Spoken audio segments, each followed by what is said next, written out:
All right, 25 right now and cloudy in the Granite City. It's going to be a cold one tonight, -4, and then tomorrow a sunny and a balmy 4 above. We'll be lucky if we make it to 5 tomorrow, which is ridiculous. I see on the front page of the World today the 39th annual Central Vermont Gun Show is coming. Barrie Civic Center, Saturday and Sunday, February 5 and 6. They're going to have over 200 tables. It is going to be amazing. I think I can't remember how many years. What is it? What has it been, Raylene? 2 years, I think, that we've lost the gun show, something like that. But it's been a while. So I'm glad that it's coming back. That's going to be fantastic. Listen, shout out to the boys from the Barrie Beat podcast. These guys are just kicking ass and doing so well.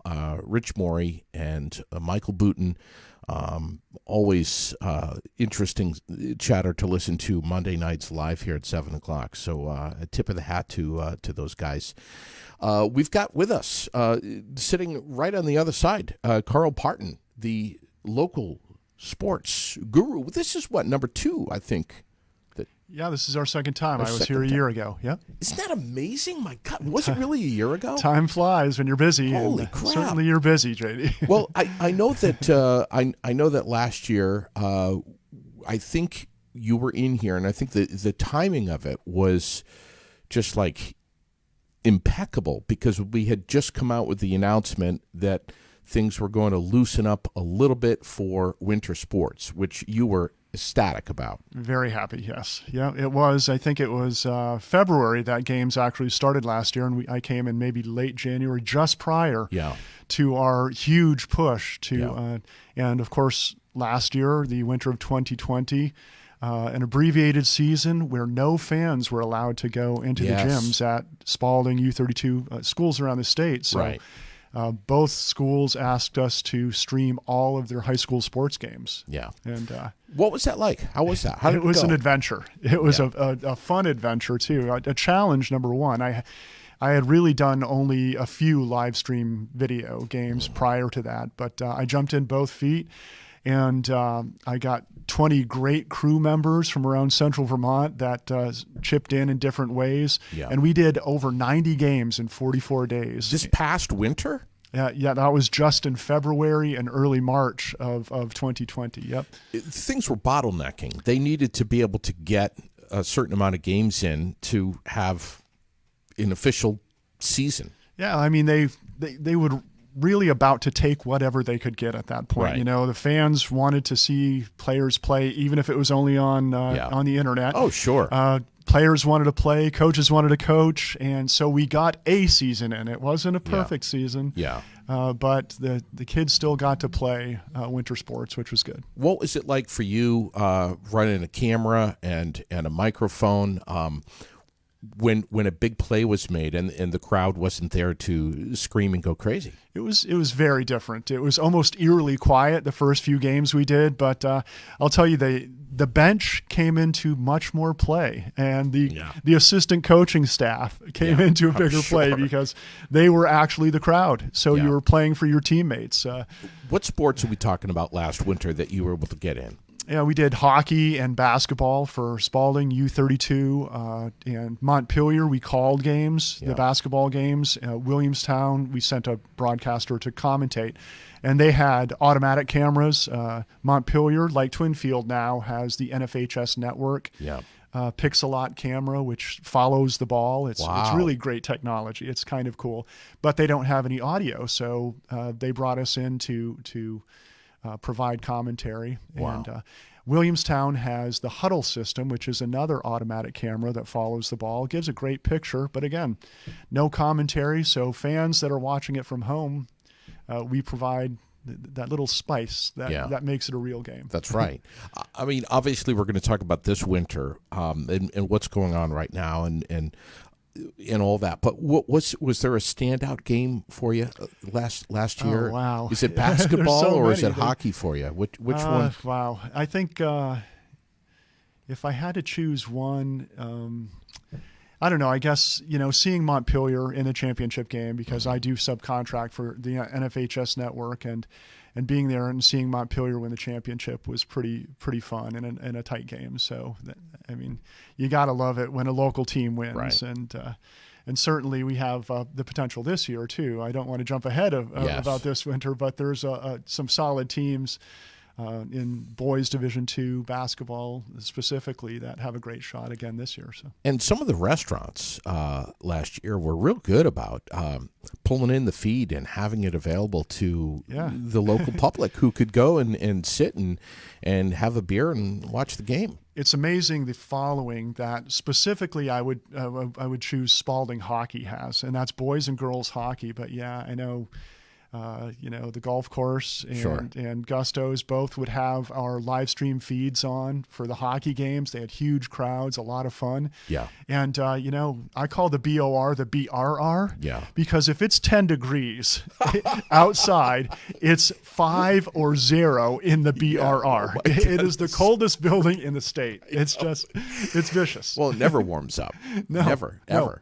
I think they put AC in there during the winter. I swear. Home ice advantage, right? Right. So what's Carl Parton? If you're just joining us, 12:04. We're live this afternoon from the ASB Financial Studios at 185 North Main Street in the heart of the Granite City. What runs through your mind right now? Are you thinking that with all of this streaming, that this is we've got some permanent ground here, that this is going to be not going away? Right. So U32 shut down fans for about 2 weeks. So again, we spiked again, the urgency for us and the importance of what the CVTsport.net team does became huge in U32. They've since revised their policy and are allowing fans.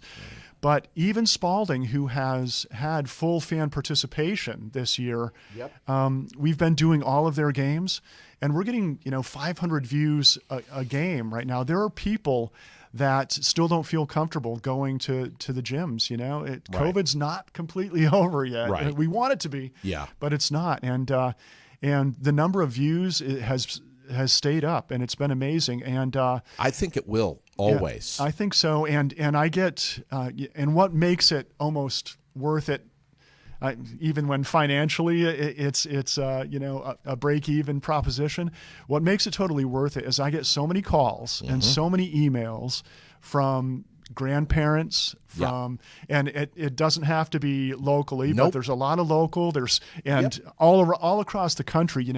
I'm in Western New York. I was never able to watch my grandson play soccer, play football, and I've watched all 6 games at U32 at Spalding. Thank you so much. So isn't that something? It really feels great when you get an email like that. It makes it worth it. I think you're going to get a few more of those emails, bud. I think so. I think they're coming. Yeah, I'm guessing. So tell me about this past fall and where we're at so far this winter. So we really almost had a reprieve this fall. COVID looked like it was backing down, and so I did a lot of football, a lot of soccer, not a complete schedule because outdoor fans are, felt pretty safe. You can socially distance, but we did a lot and had great support, still great viewer numbers. And then kind of the most recent wave of COVID hit in late fall. And I was certainly working with the athletic directors at U32 in Spalding, Natalie Soffin, Hank Van Orman, and we had been in discussion since last March saying, what if? Yeah. What if the gyms close down again? Right. What if I want to be prepared? You have to have those conversations. And so we were ready to pull the trigger if COVID did rear its ugly head again, and it did. Right. So Natalie Soffin, even though they at Spalding, even though they have allowed fans in, she said, let's stream everything. Yep. Let's do it because I want to discourage attendance. So live streaming, if you're that borderline parent that may have an underlying health condition or a grandparent that's in a high risk, situation health-wise, she wanted to give them the opportunity to still watch the game, but not have to make that choice and go risk being at the game, at the event. So she made a great choice. U32 came on a little bit later. When there are more people watching these games than pre-COVID.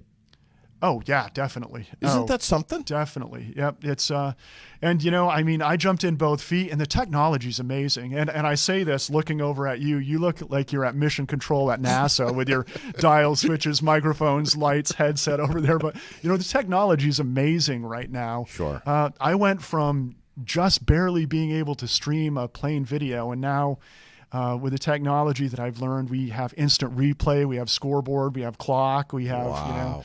all kinds of fun stuff. So you're pushing all those buttons too. You're multitasking. Yeah, well, I have a crew of 20 plus people, producers, and they can be adults or high school students, and just an amazing crew. Gavin Young is a senior at U32, really smart kid. I've known him for many years, and he's kind of the crew leader of one of my crews, and he does the production for one place when I'm at another. And originally I had just enough equipment to cover one game, and my planned schedule is 25 games a winter. That's plenty to work on. And now I've and this with technology, you always seem to want to buy another toy, right? So understatement there. So I have 3 kits now with 3 cameras, 3 computer systems, 3 processing and headsets, and so I'll have 3 crews out some night and doing games. And I think this year, including hockey and basketball for U32 and Spalding, including JV, Williamstown basketball, boys and girls calls, Twinfield boys and girls basketball calls, I think we'll be producing close to 200 games this winter. And that's from mid-December until early March or the end of February. So I'll tell you who really made out well is the sponsors that I got to come on board for 25 games, and they're getting 200 games now. Wow. They've got to know this. They have to know this. I think they do. Yeah, and I certainly send them emails thanking them and say, by the way, we'll throw some love right here. Oh, excellent. Packard Fuels has been with us for several years. Yeah. They're Ellery Packard. I sent him an email. He's like, yep, we're on board, which is great. Community National Bank has been on board for a few years, and they send me great commercials too. So the production value of their commercials is it looks really good. Tournament Specialties, and I don't know if you can see this, but we did a gear exchange. So they have polos and player of the game T-shirts that we give to kids, and a lot of gear. So that's Jeff Apfel here in Barrie, and he does great work with embroidery. And I practice saying that word because in the commercial I mess it up twice and I haven't fixed it yet. All Set Driving School, Elite AAU, Donnybrook Fight Promotions. Yes. Rex Thompson is on board where we go back and forth there. Northfield Savings Bank, the Fellowship of Christian Athletes, which is, you can never have too much prayer in a situation like this, as I say. Times Argus. And I'd say most of all, the thing that really makes it work, and I just saw somebody walk by with an aired out sweatshirt. That's awesome. I did, right down the street. That's timing. We've got individual donors, people, parents, those grandparents I talked about, they say, hey, this is a great value for me from New York. Yeah. I don't have to make a 5-hour trip. Sure. And I can watch every game. So comfortably individual on your donations couch. Have really made it possible for me to have 3 crews. And like I said, like with you, all that new equipment that you can't resist buying costs a lot of money. Yes, it does. Yes, it does. I'm quite familiar. So last winter at this time, where did you stand equipment-wise?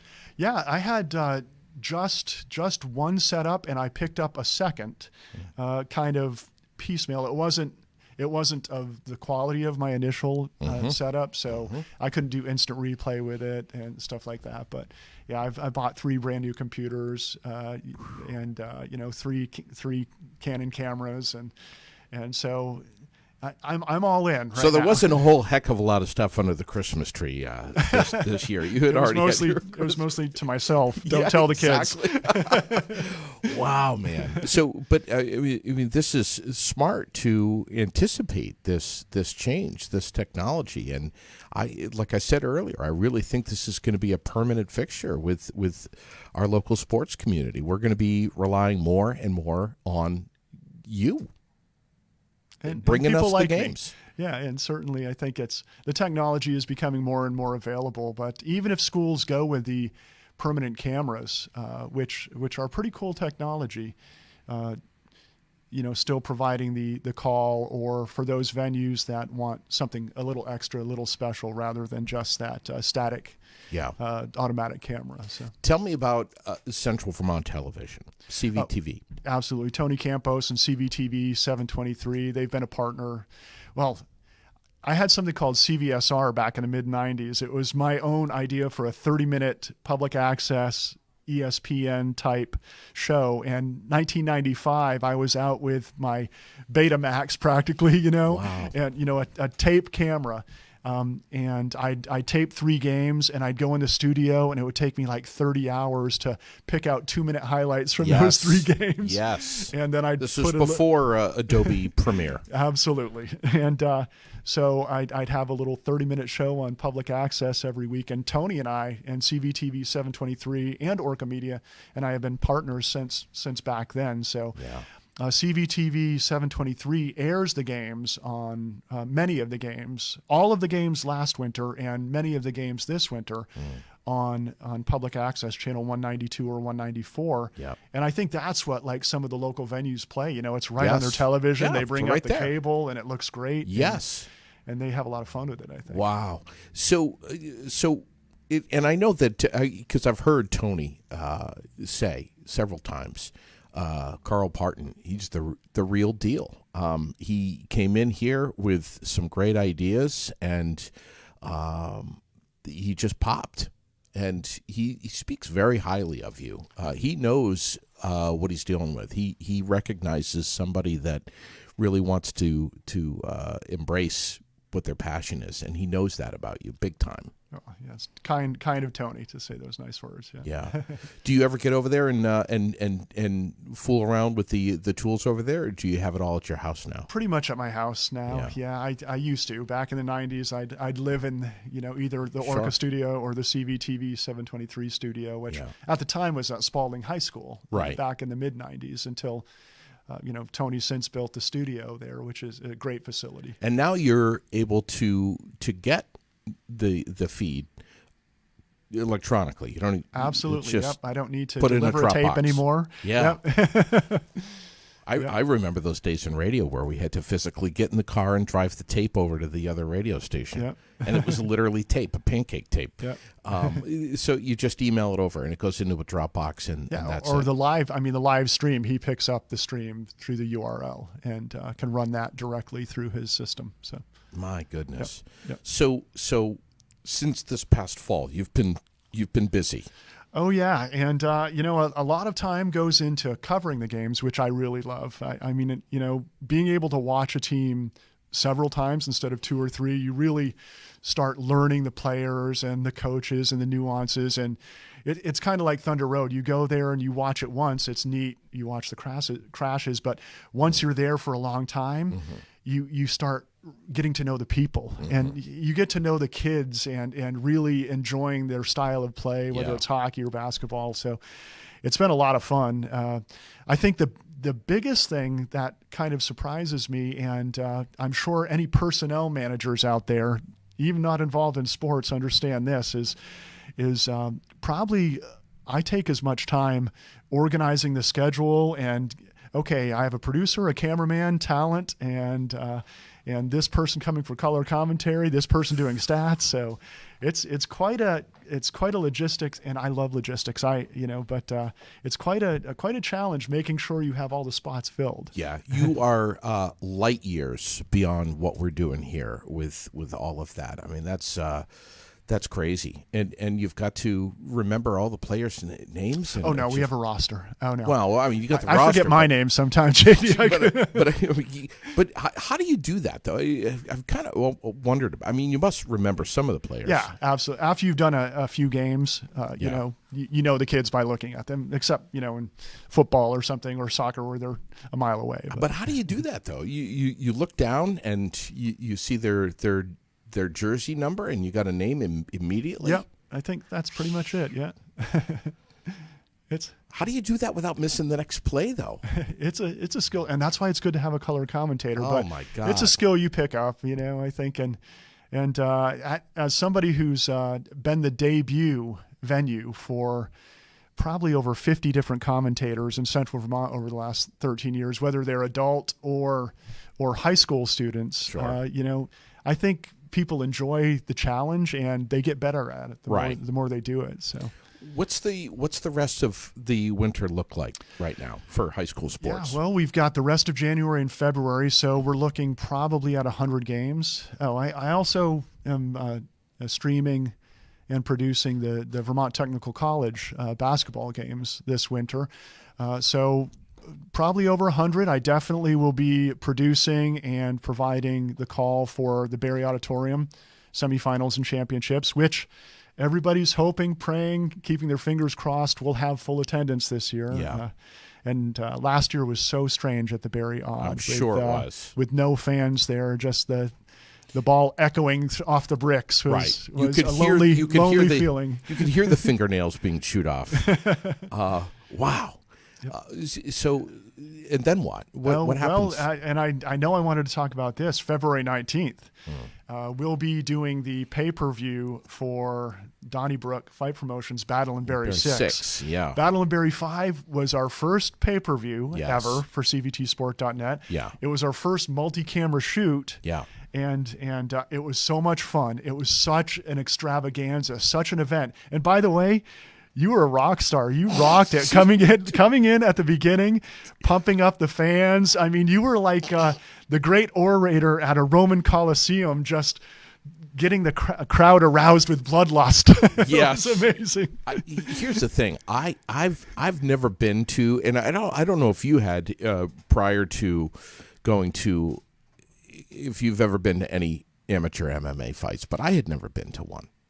Only at Barry as a fan from a distance, a couple times, because Rex took this over from another company, I think, maybe bought out another company, I'm sure. But so we did cover from a distance, but yeah, being, the first couple that Rex did, I was on a ladder with a camera. I remember well. Hovering over. I know. And just seeing the crunch of the fist and like sweat drops flying up at you was intense. It was maybe intense. a little bit of blood, too. Yeah. What's that like for you? I mean, to go from having multiple players either on a field or on an ice rink or on a basketball court and having to have your eyes everywhere, to just two guys beating the shit out of each other. Well, we do so many different events. I mean, I've done roller derby. Yes. I've done hockey. I've done basketball, football, soccer, lacrosse, which nobody knows the rules of, so it's okay to do lacrosse. That's right. Yes. Field hockey. So I've done so many diverse events that I was ready for the challenge. It's always fun to do something new. It was amazing, though. It's an easier camera shoot with two cameras, because they're kind of two stationary cameras. You just have to zoom in and out. I enjoyed it, and I got to tell you, and I told Rex, and Rex knows this, but I think the crowd is going to be bigger after people talked about what happened for Battle in Barry 5 with Jamie Lee Thurston putting on a intermission concert. Yes, at the last minute. The event itself, the fights were amazing. Yeah. High action. Gusto's catering was good. And there's a few axes to grind on this next go-around. Really? Oh, yeah, big time. Oh, you mean as far as fighter versus fighter? Yes. Oh, yeah. Oh, yes. Oh, absolutely. And the card is much bigger for this one coming up. So, nice. Well, the thing that I like is you see these crews coming out where a gym like Granite City MMA has like this train of fighters, all supporting the fighter. I think we're going to have like little factions almost, from the New York gym versus the Granite City gym. And, just the storyline behind these things is going to be amazing. It is. It's got to be unusual for you to go from these other sports to seeing this and commentating. I mean, I don't even know how who's doing the commentating during this? Brent Curtis did the last couple Donnybrook shows for us, and he's flamboyant. He's fun to listen to.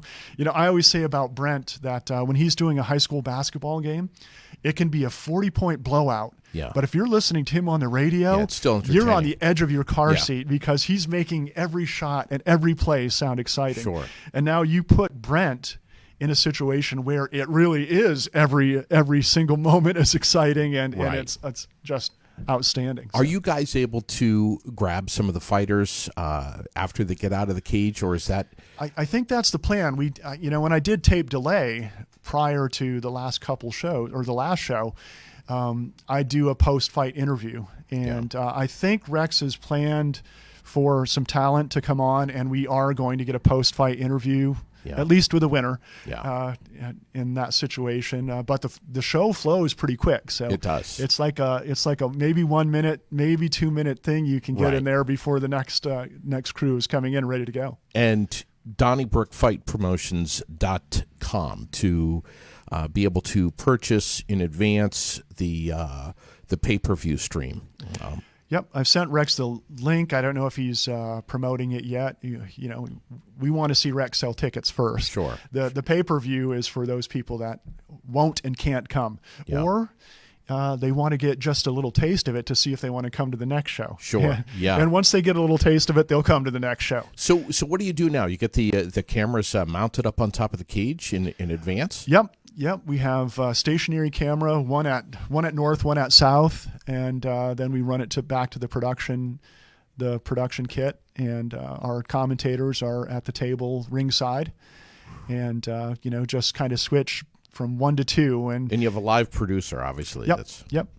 So, unbelievable. Yeah, a lot of fun. Wow. It was a challenge. I wasn't sure if I was going to be able to pull it off, but I've a good crew, and they're flexible, and I have to say, last year with all of our streaming, the first year, we only had one technical difficulty, and that was the very first game at U32.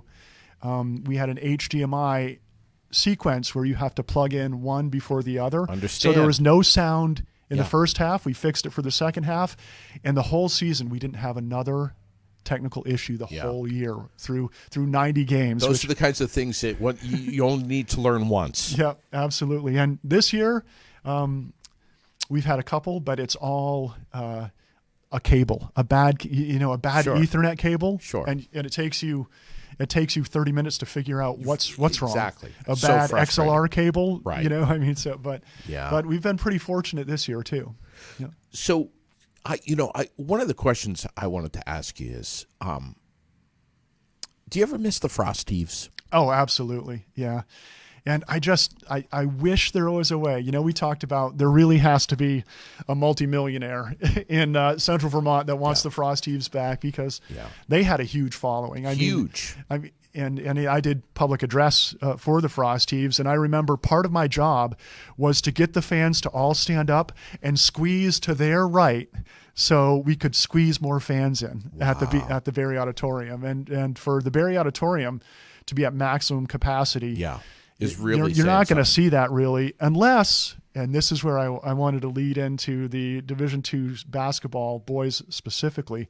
Blue Devils? They're Division III, they're always a threat to be there. Yes. But there's a huge and very likely possibility that we could see both Spalding, who's now Division II, and Montpelier, who's also Division II, in the boys' semifinals, or if things line up right, even the finals. They're both powerhouses. They're both very strong, very deep teams, well coached.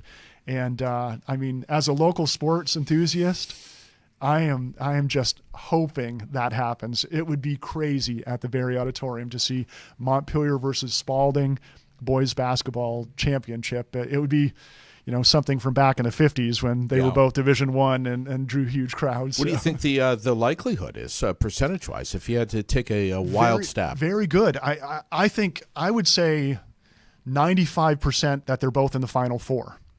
And really, rankings, they could end up being ranked number 2 and number 3 because there's another strong team, North Country, who doesn't play a strong schedule.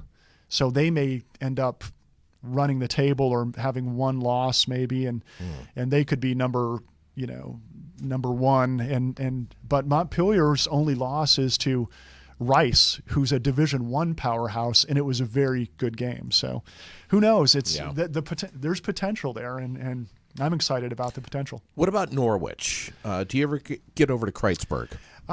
Not this year, certainly, with my schedule, but I certainly enjoy it. And, and there's, the local player on the girls hockey team, Allie Legue. So, I watch it when I can. You'd love to see local kids, at the college level. Sure. Not even the best players at the local level, not many of them make the college ranks. So, yeah. Have you ever wanted to get up on the slopes and catch any skiing? I mentioned I subcontract for NFHS Network, and their initial contract with the VPA was to do every single sporting event championship in Vermont. So my assigner said, we want you to go to Bolton, and we want you to get up the mountain with the production gear and film the slalom. And I was like, there's no power. Yeah, right. Of course. And I'm not good enough skier to drag 50 pounds of gear and a generator up a mountain that probably doesn't have cell service. So I don't think they ever ended up doing that. So, and I'm glad, because I would have broken myself trying that one. What happens during the summer months for Carl Parton? Yeah, well, in the past I've done Thunder Road, a little limited now. They, last summer they let me film and sell DVDs in the pits to all the drivers and stuff. And that was fun. I made most of the events, and I got to see a lot of the, but I think the biggest thing that goes on during the summer, two new things that I started doing. One is box lacrosse, and Ian Thomas, who was the head coach of the Spalding boys lacrosse team. He's now the head coach of I believe it's the women's lacrosse team at Norwich. He just got that job. But he runs a box lacrosse, and it's outdoor on turf in a hockey rink, and it's high-speed lacrosse. And he does that over the summer. I filmed that a lot, and I even streamed a couple of those for him, and it's actually right here at the outdoor rink by the municipal water supply or water treatment plant in Barrie. So that was interesting. And the other thing is the Vermont Ravens football. They play out of South Burlington. Forgot about the Ravens. Yes. And they play a 6 to 7, 8 game schedule, and I went up and I did streaming for them, and Brent Curtis did the call for those, and we had a lot of fun up they had some great games. They made it to the championship game this year, so they're a high level of they call it semi-pro football. They're not paid, but it's as close to semi-pro as I think we get in this state. So. What about the Mountaineers? Yeah, Mountaineers I really haven't done much with for the last few years. They have a pretty good streaming setup through the NECBL, their league, and so they have the video there already. I certainly enjoy a game now and again because Brian Gallagher, I went to college and went to school with Brian Gallagher. Yeah, good guy. Great guy. Yeah. So who's your favorite high school coach to watch out of the corner of your eye? Maybe from an entertainment standpoint or anticipatory, you know that there's going to be some sparks flying, and before you even arrived at the game, you know that you're going to have one eye on this coach. I'm going to try not to get myself in trouble here because commenting on coaches can be, we have a lot of coaches that are passionate. I don't think we have any really. I'm racking my brain. We don't have any temperamental coaches, so no chair throwing coaches in Central Vermont. So our athletic directors can be proud, and our sports communities can. But you can see the passion in a lot of the coaches. Calling a timeout. If those refs aren't listening, you'll see some foot stomping or jumping up and down. Really? And I guess the coaching staff that really intrigues me the most is the Spalding girls basketball team. Because they have what I call the the three-headed monster, I call it, because it's really the three-brained monster. Yeah. It's three head coach quality coaches and two are assistants. Judy Abbiati, Lori Shepard, who calls a lot of games for us on cvtsport.net, and Tanya McCauley, all very passionate about the game. And I'll look up at them sometimes, and you can see them like conversing about something going on in the game. And, just three head coaches, one team, and they do such an amazing job getting that team ready. Yeah. I actually stumbled into Spalding High School to cover a boys game, and they were finishing up their practice. And the JV coach was in one corner, and each of the three coaches I just mentioned was in another corner of the gym. And they were all working with the kids, giving them little tips, little tricks, little nuances to make them better players and better teammates, better passers, see the court better, make better cuts. And it's almost unfair to have that level quality of coaches just for one team, but you're seeing it in the success. Spalding's doing very well now that they're healthy this year. They had a lot of knee injuries coming into the season, but they're getting back to full strength, and I think they're going to be a force and have the potential to making it to a Final Four in girls Division II basketball as well. It's amazing too. I love to see the passion that drives you to do what you do, and it's so obvious to so many that you really, really love this. But this is not all you do. You're a dad, a husband. You got a full-time job. I do, yeah. And my son's on the freshman basketball team and the JV basketball team at U32, so I'm also a fan. So that's another nuance in scheduling. I have to make sure that I'm covering those games. Wow. And you created this empire of CVTsport.net. How many years ago now? 13. I've been doing it for 13 years, at different levels of intensity, certainly. I think I started doing, maybe 20 games over the winter, and certainly expanded steadily. Wow. Where do you want to take this? Do you have any aspirations to connect in with anything, or just make it bigger, but keep it contained right here in Central Vermont? Yeah, I think if it's me running it at Central Vermont, this is my home. This is the community that I love and I want to be a part of, and I want to promote and I want to give back to. But I mentioned that I've had probably close to 70 high school students that either wanted to get involved in sports broadcasting, sports journalism, sports video, sports production. That's awesome. Over the last 13 years work for me. So I guess my dream would be one of them to come back and, me to just kind of ease it to them and still do a lot myself, but, keep it alive for the next 20 years through in that way. So similar to me, you make money with this with your sponsors and supporters. Yeah. You've got to have them in place. Absolutely. Yeah. And I think one of my least favorite things was they call it the byline when you're going to I will talk to somebody about local sports and what I do for all day, but when I have to say, can you cut me a check? Or how about an ad? I'm so bad at that. Yeah. There's different people are set up to do that for sure. I can relate. I understand. So basically, you've got the schedule posted of what's coming up, what you can see, what's on the way. Yeah, I go week by week, but I'm doing every single U32, every single Spalding game.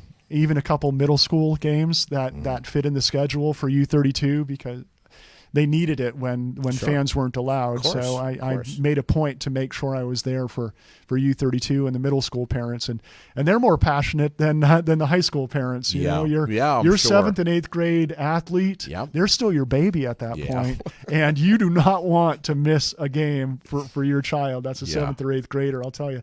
And I got so many emails and so much love for doing the middle school that on Facebook, a couple friends of mine, their sons both played for middle school, and I gave them an instant replay for a great play, and And they put that up with such pride. Really? This is my son's first instant replay. So Wow. that was a lot of fun. That's awesome, man. Yeah, it was That's cool. awesome. So it's primarily going to be basketball and hockey is going to be your wheelhouse here. Yeah, we're doing wrestling too, Spalding Wrestling. Wow, and they've got a couple meets coming up on the 6th and the 10th, 6 p.m. starts.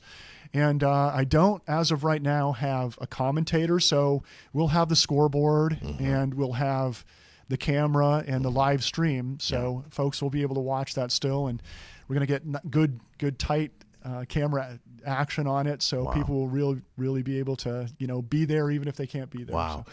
You're always kind of looking for folks, young folks who share this passion, who want to get involved, maybe. Oh, absolutely. And not afraid of a microphone. Well, there's a lot of different, behind the scenes production. Running the stream setup. Editing, Definitely whatever. for talent, I am the place to come if you're interested to give it a try. Yeah. And it's not just kids. Adults Sure. have come to me and said, I'd like to try that. And, I give people the opportunity. It's a lot of fun for me having new people on the mic because people like hearing different voices. Yeah. And people like being part of this. And, there's so many sports enthusiasts in Central Vermont that always thought, I'd love to give that a try. That's right. So That's right. I'm the place to come. I know DJ Hardacre. I don't know if you know him, but I know he's super passionate about local sports. Won't miss a game. Excellent. I don't know if he would be, good on the mic or not. What about Justin Lawrence? I mean, there's an option, right? Yeah, absolutely. I could always. Really? There's a mute button on there, or if I need to, get him to stop talking, I can turn the volume. And I love Justin. I'm teasing him just in case he's watching. But he'd be horrible. We'll just say it right there. Maybe even worse than I would be. And I owe him a shot because Justin just talked me into running for Berlin Select Board this year. So no way. Yeah. So with my spare time, I think you owe him more than one shot, bud. In your spare time, man. I don't know how you're doing that. Jeez, congratulations with that pursuit. That's going to be it's going to be interesting, isn't it? Yeah. I've been on. I was on the planning commission for 6 years in Berlin. Yeah. I was on the school board for close to 6 years at Berlin, and so I certainly have a heart for civic service and volunteering. I've seen your name many times in the paper. So I just hope I can go and help the town make good decisions that help my neighbors. Yeah. I'm thrilled that the Times-Argus embraces what you're doing. And are you doing any writing for them at all? No, but I do a weekly highlight for the Times-Argus, and we put a spot to help improve their circulation. We put a spot on our live stream broadcast. And I listened just recently. I listened to a Steve Pappas interview from back in December. Oh yeah, and that was great. Who knows what it was, but he's always interesting. Having him in here. You do such great work, man. You do such great work. I don't know how you do it, frankly. You're a busy dude. You got a great winter, rest of the winter in front of you. I think the next time I see you will be February 19th at the Battle in Barrie 6. Battle of Barrie 6, absolutely. With our game faces on. I don't know if he's going to have me back as a ring announcer. I have no idea. If he doesn't have you, he at least needs to have that tux jacket you're wearing. The tux jacket. Yes, important. I think it's going to be some sequence this this time around. So we'll see what happens. Carl Parton from cvtsport.net. If you haven't ever, this is definitely a website you want to check out. Share it up on your social media. Tell your friends about it. And maybe consider sponsorship and supporting this conduit between our local sports world and the rest of the general public who appreciates and needs this outlet so much, especially now. You're doing a hell of a job, man. Thank you. I appreciate it. Stay in touch with us. Carl Parton, this time around on Aired Out. Thanks to our sponsors. And, man, we've got a long list here, and it's getting longer. We now have the Cornerstone. as a presenting sponsor. The Cornerstone Restaurant, Emsley's Florists and Gifts, who's gearing up for Valentine's Day. We're going to be chatting with them real soon. Giroux General Transport, Fontaine Forestry and Millwork, Green Mountain Mulch, Fecto Homes, Salvador and Babbitt, Central Vermont Chamber of Commerce, Barrie Area Development, FGB Theaters, Gustos, CW Creative, Vermont Custom Woodworking, ASB Financial, where we are here at 185 North Main Street in Barrie, Barrie Montpelier Times Argus, Donnybrook Fight Promotion, Wood Doodles, Wright Electric, Gauthier's Quality Grounds and Maintenance, Preston's Kia, Granite City MMA, and Barslow Construction.